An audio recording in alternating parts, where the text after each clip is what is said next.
What's up, everybody? This is Kyle Thum with CleanEnergyMarketing.com. And today we're talking about the 10 tips for calling leads and setting appointments. So, as I mentioned, my company is CleanEnergyMarketing.com. And one of the things that I do a little bit differently is I work to help provide leads. And then also, I have a team that I've trained to book appointments to make your life as easy as possible so that you get appointments booked on your calendar. And so one of the things that we've done is we have a lot of things that we've learned about what works and what doesn't. And so what this is about is this video is about the 10 tips that I recommend for anyone who is calling online leads for the first time. And it's going to help you to set more appointments, to make more sales, to bring down your acquisition costs, and all that good stuff. So let's get into it. So before we get started with the actual tips, I want to point out something here is that something that's super important to remember is what is our goal, right? So what is our goal? So our goal is obviously to book an appointment. But in order for us to book the appointment, we have to have like kind of mini goals throughout the call. And so what our goal is when we're getting on the phone with someone to set an appointment, it's not to get the appointment as necessarily. Our goal is to maintain control of the conversation. So just remember control. So we're maintaining control. We're keeping ourselves in the driver's seat, and we're not letting the person that we're talking to dictate what we're talking about and which direction the conversation heads. And so maintaining control is super important, and it's kind of it's connected to each one of these 10 different tips. To maintain control, there's one simple phrase that I want you to keep in mind and ask yourself, or just keep in mind and make sure that you catch yourself so that you're not doing this. We want to tell, don't ask. So don't ask them for specific permissions to move on to the next step. We have to have confidence. We have to lead them. We have to guide them. Don't ask them for what the next step is because obviously they don't know. And if they have their way, their next step is going to be getting off the phone with you without booking an appointment. So make sure that we're having confidence, we're remaining in control, and remember that we're going to tell, we're not going to ask. Okay, so now let's go ahead and let's get into the 10 tips. So number one, don't say, how are you? So how,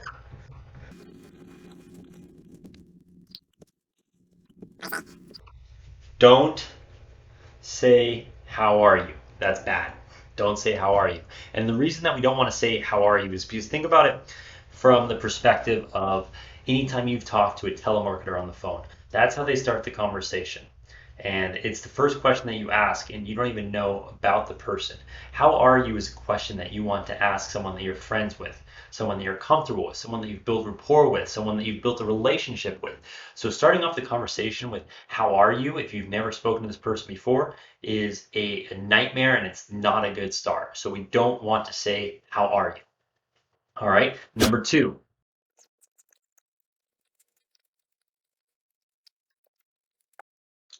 So number two, first name basis. So first name basis is just kind of an abbreviation. There's actually quite a few parts to this. The main thing that I want you guys to emphasize is we're going to use their first name and we're going to use our first name. We don't want to bring our last name into it. I would probably even recommend we don't necessarily want to bring the company name into it. If we're using a community page or a third-party Facebook page that we're using to generate leads, we can use that to kind of bridge the gap. But for the most part, we want to just get the conversation started nice and easily, and we do that by using a first name basis. So the same thing that goes back to the telemarketer when we say, how are you? When we say, is this Mary? Like if the lead is giving us their name, they've given us their information and we're calling them, we're assuming that that's the person we're talking to. We don't want to ask them, is this Mary? And then have them respond with either no, they could say yes, they could say no, who is this? And it's just not a good way to start the conversation. So when we open up the phone call, my tip for you, tip number two, is to use first name basis. Hi, Mary. This is Kyle returning your call. Number three,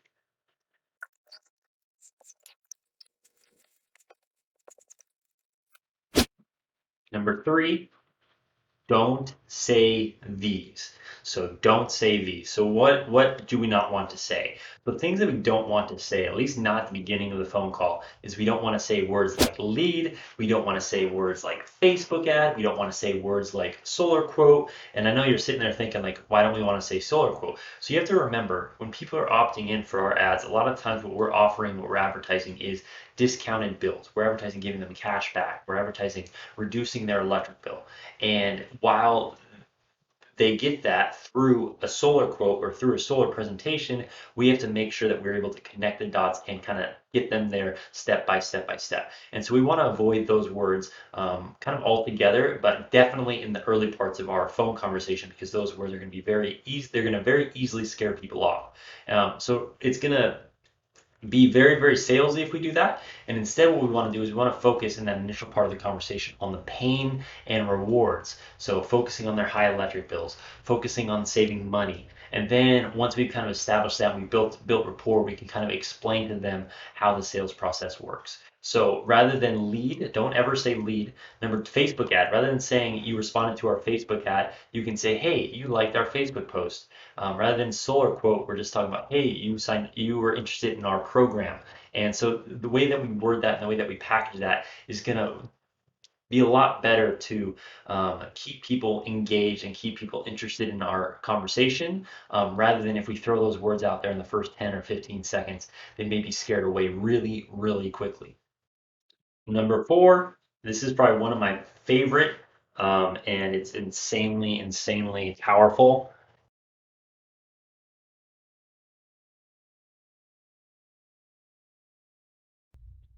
So number four, we are getting back to you. And I'm actually going to put this in quotes because it's a very, very powerful phrase. So one of the things when we're working with online leads, and you have to remember, is they requested this information. They did the first step. They opted in to get more information about how we can help them save money. So we have to start the conversation that way. And we can do this with the main phrase is we are getting back to you. Another alternative to this is we are returning your call. What this does is it's going to make people a little bit more relaxed. It's going to remind them that they requested the information so that they started this and they're the reason that we're calling. And also number three, it's going to create a little bit of confusion. And in this case, confusion isn't necessarily a bad thing because confusion is going to help us to bridge the gap and get past that first 10 to 15 awkward seconds and move into the rest of our appointment setting pitch. Number five,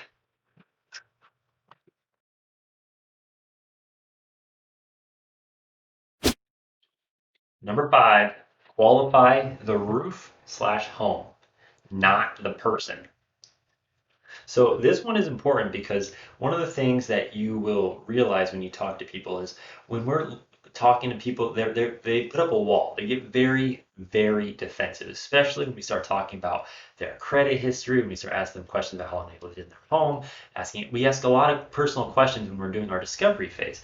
And one of the things that we can do that's going to help us is to focus on making sure that they understand that we're checking if the roof in their home qualifies. So what that does is going to eliminate some of that pressure where, okay, we just want to see, we just want to ask you a few questions to see if your roof is going to be able to qualify for this program.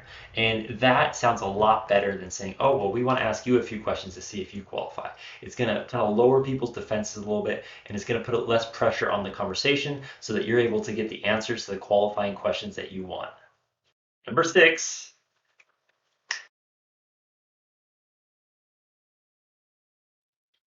number six, even or. So this is an insanely smart, and I mean, it's very basic, but it's an insanely useful tool when we're booking appointments. And what we're doing is we're basically giving people multiple different options, but both options that we give them are going to help us to get to the next step. So we're pretty much we're once again we're in control of what's happening. We're controlling what kind of answers that they are giving us. And so this is something that's actually very funny because I use this with me and my wife both use this with our 2-year-old when he doesn't necessarily want to do something. We give him two options and he's much more likely to choose which one that he wants. And it's the same psychology that we use with adults. So some examples of this is when we're starting with, oh, what about this program interests you most? Saving money or saving the environment? Okay, and that one's probably going to be money most of the time, but it's just positioning it in a way that says, that's asking them what interested you about this program, but it's not as direct. We're giving them a either or answer. Another example, we will be in your area on Monday next week. What time would work best for us to pick up your utility bill? 10 a.m. or 3 p.m.? Once again, giving them two different options on a specific day and giving them that so that they can give us a time and we're able to get the scheduled appointment. And that's going to work a lot better than saying, what time on Monday would work best for you? Because that's more direct, it applies more pressure, and they're going to be more likely to scurry away from that. Number seven.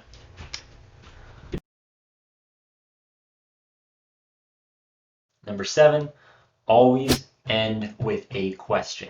So when we're talking to them, once again, this is all about controlling the conversation. So not only using either or questions that make it much more comfortable for them to answer the questions that we're looking to get, but we're also going to be ending with a question so that we're controlling the conversation. We're dictating the flow, we're dictating where the conversation goes, and then we can get the information that we want out of them and do it in hopefully an easy going manner. Number eight.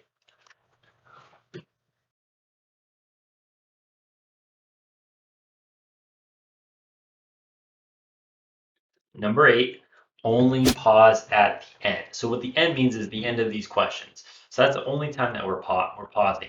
And that's because that's the only time that we're getting their feedback and their answers to the questions. We're controlling the conversation. Anytime we have pauses within our pitch, we're leaving the opportunity for them to object. We're leaving the opportunity for them to take control. And we're leaving open the opportunity for them to try to sneak out of it and get out of the conversation as quickly as possible. So we want to be in control. We want to always end with a question so that we're getting what we want from them. We're controlling where the conversation is going. And that is when we pause. We don't want to pause in the middle of our question because it's going to ruin the flow.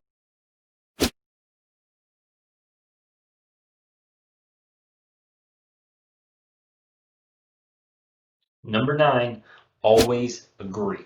So this is very something that most salespeople know, but it's also important for our appointment setters to know because while the objections that we encounter are maybe a little bit on the smaller scale, it's still very, very important that we're able to agree and connect with our lead so that we can book the appointment. And so when we're looking at this, it goes back to the three A's, which is for overcoming objections, which is agree. I forgot an A there, or an E. Agree, answer, and ask. So agree, answer, and ask. So what that basically means is it's just a formula that we can use to kind of control the conversation and overcome their little objections. So if someone says, I hate salespeople, and you say, I agree, bad salespeople are annoying, and that's why I love solar. All we have to do is take a look at the numbers and see if we can save you some money. Can I just ask you how much was your highest electric bill in the last year?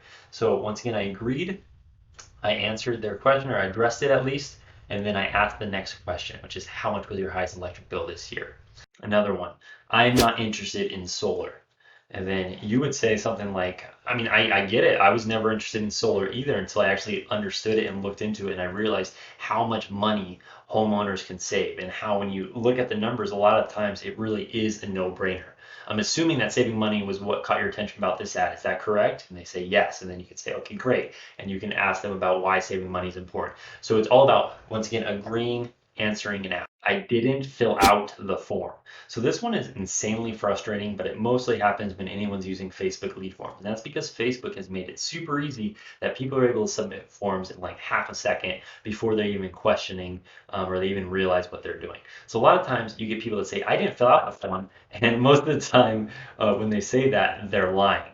But obviously, we're not going to call them a liar. We're going to agree with them, answer, and ask. So what we would do in that situation is they say, oh, I didn't fill out a form. And you're like, oh, I'm with you. I've done that before too. It's easy to forget. So you put that you are a homeowner and that this is the address that you listed is so and so and that your monthly electric bill was this much per month. So I'm assuming that that helps you remember that you did do it, right? And all we're getting them to say is, yeah, I guess so, or yeah, must have, and blah, blah, blah, blah.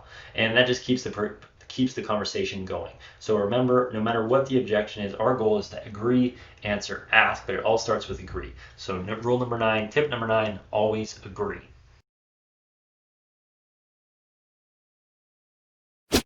Number 10, be human. So in the solar industry, we're lucky enough that we're selling a product that really is a no-brainer to a lot of people. but we still have to be human and connect and build rapport with the person on the other line. So always remember that while we have to practice these skills and we have to become a great salesperson, we have to be human, we have to be comfortable in our own skin. So find what works for you and stick to what you're comfortable with so that you can be human, you can connect with people, and then you're going to book more appointments. I can almost guarantee it. So there you have it. 10 tips on how to book more solar appointments over the phone. So these are tips that I found insanely useful. And I created this training specifically for my team, my appointment setters, but I know that these work because we've tested it and we've seen tremendous results when we do these things. So remember, overall, our goal is to book appointments, but the only way we're going to get to that goal is if we master this phone call. And our goal on this phone call is to control the conversation. If we control the conversation every step of the way, we're going to get our appointment setting percentage 2 to 3 times better. I can almost guarantee it. Because once we do that, we're going to stop letting people that are going to, they're not going to be able to say, not right now. They're not going to be able to say, call me back later. They're not going to say, call me. They're not going to be able to get off the phone because we're going to be controlling the conversation, leading them to where we want them to go. So control of the conversation is key. So remember, start off light, start friendly. We want to be on a first name basis with these people. They reached out to us and we're returning their call. We are getting back to you. Very powerful phrasing for reaching out to these leads. Position using questions to move them to the next step, and pausing only at the end of questions to get the answers that we want. And then when we do get those objections, we want to make sure that we always remember the 3 A's, and the first one's the most important. Always agree with them. Agree with them. They could say, you're super annoying. You can say, I agree. My teacher told me that in 5th grade. It's going to loosen the mood. We want to always agree with them, answer their question or address their question, and then ask the next question. And then once we do that, and as long as we can do all that and be human, we're going to be able to qualify these leads and book more appointments. So there you have it, 10 tips. I hope that you enjoyed this. Thank you so much for watching.